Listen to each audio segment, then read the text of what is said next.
자, 리포트 살짝 오늘 보고 가도록 하겠습니다. 오늘은 이제 금요일이라요. 금요일은 증권사 리포트가 많지 않다. 예. 왜? 많이 내봐야 사람들이 안 본다. 예. 그래서 쭉 보면 역시 철강, 섹터별로는 업종은 철강 얘기가 좀 많았네요. 철강에 대한 거 얘기 많았고요. 건설 얘기도 요즘 꽤 이제 나옵니다. 자동차는 한국 테크놀로지 그룹이 한국 아트라스 비핵사기 자회사죠. 흡수에 합병했다는 얘기가 있는데 여기는 뭐 형제들 간에 지금 아버지가 니한테 준 거 맞니 아니니 하면서 조금 노이즈가 좀 있는 상황이죠. 한국 테크놀로지 그룹. 게다가 한국 테크놀로지라는 기업명도 이게 지금 상장사 한국 테크놀로지에서 어디가 있다면서요. 그래서 그 이름도 쓰지 말라고 해서 법원에서 지금 판단을 받아가지고 좀 골치 아픕니다. 어쨌든 간에 그런 얘기가 있었고 쭉 예, 손해보험, 보험사 얘기도 A 플러스 에셋이라고 GA사가 하나 상장해서 올라왔었죠. 방송, 게임, 엔터테인먼트 이런 얘기 있었고요. 기업별로 보면 예, 삼성화재 얘기가 오늘 많았습니다. 텐센트하고 합작법인을 통해서 중국에 온라인 자동차 보험을 설립한다는 얘기가 있었지 않습니까? 그래서 텐센트와 합작법인을 설립한다는 얘기가 있었는데 중국 온라인가 얼마라 그러더라? 중국의 온라인 보험에 든 가입자가 우리가 5천만 명이죠. 중국 6억이라든가 5억이라 단위가 틀려 여기는 단위가 틀린 나라이기 때문에 우리가 중국에 가서 이쑤시개 하나만 팔아도 이 얘기하는 거잖아요. 그런데 삼성화재 주가는 오늘 올랐다가 일봉으로 보면 올랐겠죠, 그죠? 이게 분봉으로 보면요, 그죠? 21만 원 찍었다가 주르륵 밀려 내려온 상황입니다. 대량 거래가 실렸습니다. 음봉이라고 대량 거래가 실리는 것은 좋지 않은 징후이죠. 투자 주체별로 예, 누가 팔았나? 삼성화재 외국인들이 계속 파네요. 지금 외국인들이 오늘도 15만 주 팔았고 개인 기관은 사네요. 그죠? 외국인들이 아주 주구장창 팔고 있습니다. 삼성화재. 이렇게 큰 이슈가 있을 때는 우리가 좀 살펴봐야죠. 왜냐하면 오늘 이 얘기 때문에 통상은 이런 뉴스가 나오면 사실은 주가가 올라서 마무리되는 게 맞죠. 이런 뉴스 삼성화재가 중국에서 텐센트와 온라인 보험을 만들었다. 와, 그러면 제가 느끼기로 한 5%, 한 10% 올랐다가 조금 되돌림 주면서 한 5, 7% 올라야 되는 거 아니에요? 근데 밀렸다 이런 겁니다. 텐센트가 중국 온라인 합작 보험사를 설립했는데 보면 예상보다 투자 규모가 크다. 예. 그리고 24만 원까지 오늘 종가가 19만 8,500원. 이거 전일 건가요? 오늘 건가요? 오늘 19만 8,500원 오늘 맞네. 오늘 종가 19만 8,500원인데 24만 원까지 보고 있고요. 보면 신한에서는 많이 보는 데는 28만 원 리포트도 있네요. 유안타 증권에서는.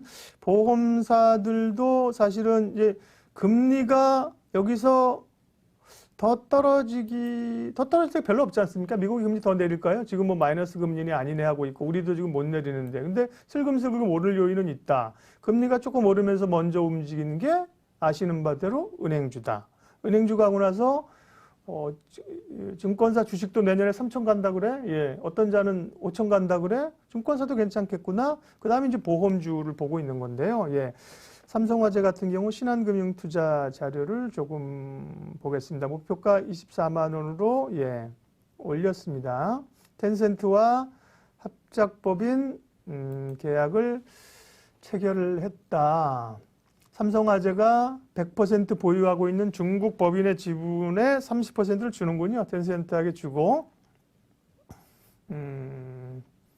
그리고 이런 구조로 해서 텐센트가 차야만 하는 거고 텐센트는 중안보험, 중국의 유명한 보험회사거든요. 중안보험 대비 큰 규모의 투자를 집행하는 것으로 추정된다.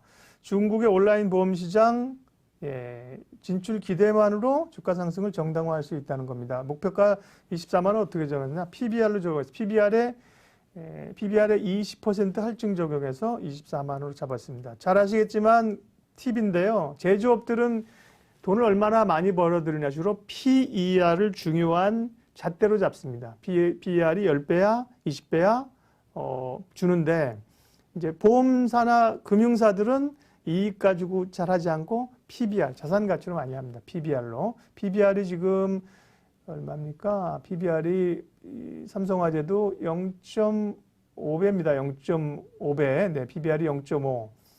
뭐 금융주들이 다 그렇죠. 뭐 은행주 0.4 그럴 거죠. 건설주 0.3, 0.5배 정도니까 네.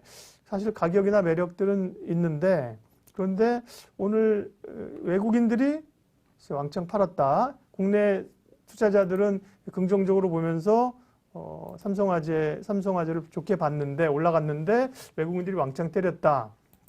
뭘까요? 외국인들은 뭐 더 좋은 주식 나 삼성전자 살래 이렇게 하고 간 걸까요? 계속적으로 좀 팔았네요. 보험주에 대해서 외국인들 시각은.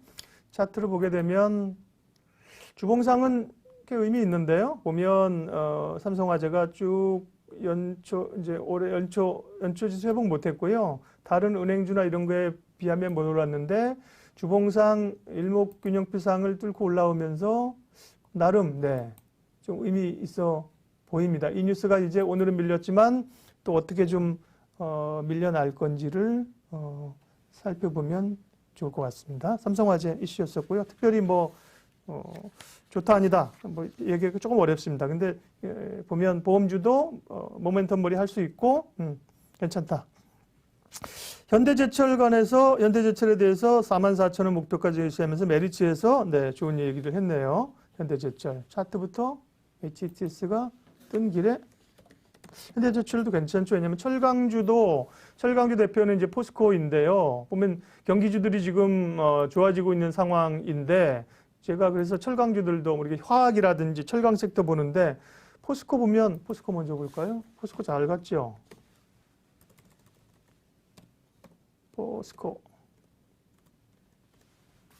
네, 포스코도 일봉하면 이 정도 올라갔습니다. 일봉은 19만 원에서 24만 원까지 올라왔고 주봉도 이 정도 올라왔는데요.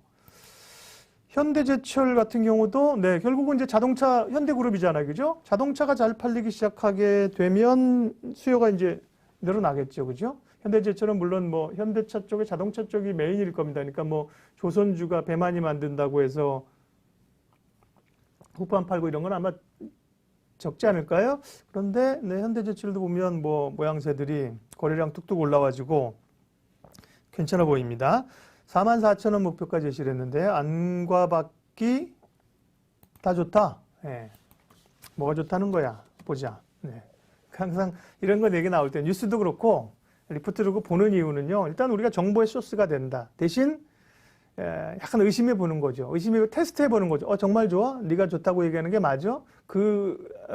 PER 50배 주고 PBR 2배 주는 게 맞아? 이런 거에 대한 우리가 합리적인 의심을 한번 하면서 나름대로 잣대를 잡아야 된다는 거죠. 이건 애널리스트들이 열심히 내신 의견이긴 하지만 네.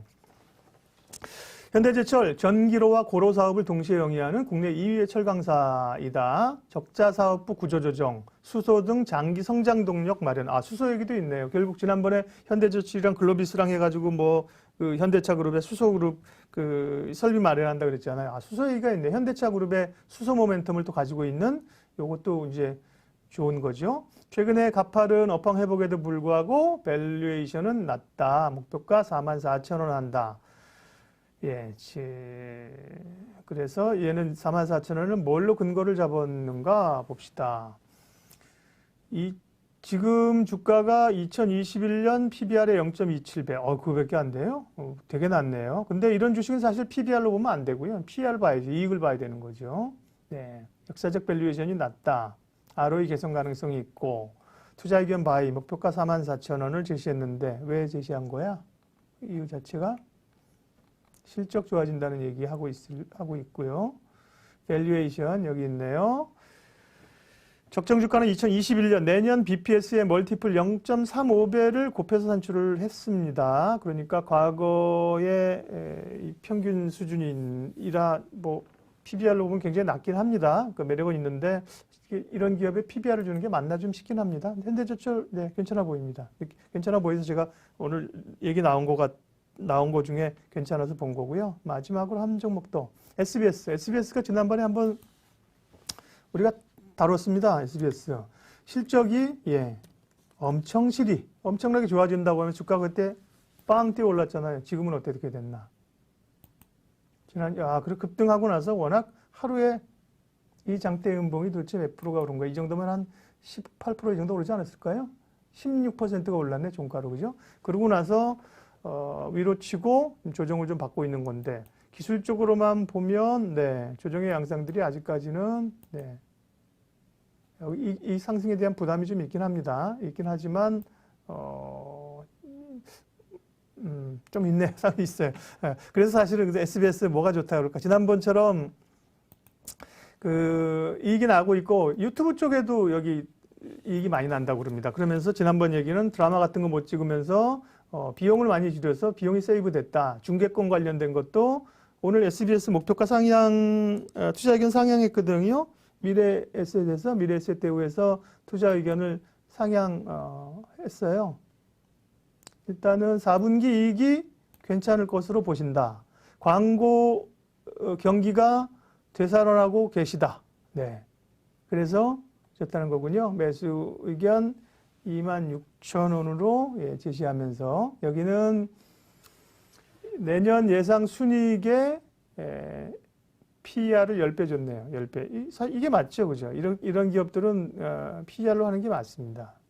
그래서 눈여겨보라고 얘기했고 SBS는 지난번에 SBS도 좋지만 사실 실적 좋다는 얘기가 확 너무 여기서 반영이 된 거잖아요. 그래서 그때 우리가 얘기할 때 TY홀딩스를 보자고 말씀드렸습니다. TY홀딩스는 SBS의 밑단에 있는 지주회사는 SBS 홀딩스이시고 홀딩스 위에 계시는 분이 바로 태영에 분할한 지주사인 TY홀딩스인데 환경 폐기물 산업 쪽에 빵빵한 자회사들을 엄청 가지고 있다. 그래서 눈여겨보자고 했습니다. 그러나 아직 분할하고 나서 조금 마무리되지 않은 것들이 있다고 했는데요. SBS 얘기는 여기까지 하겠습니다. 예. 뭐가 상패는 아니라고요? 이형님? 네. 예. 뭔 얘기 하신 거야? 제가 루멘스 얘기하신 건가? 루멘스는 조명업체 아닌가요? 네, 조명, 서울반도체. 현대제철, 예, 보고 계신 분이 있군요. 변은영님, 44,000원 갔으면 좋겠다. 예. 뭐, 증권사 리포트가 꼭 거기까지 가는 건 아니기 때문에, 나름의 기준을 정하셔야 됩니다. 증권사에서 내놓은 리포트만큼만 다 주식 가면 뭐, 못할 게 없죠. 못할 게 없습니다. 예. 자, 증권사 리포트까지 봤고요.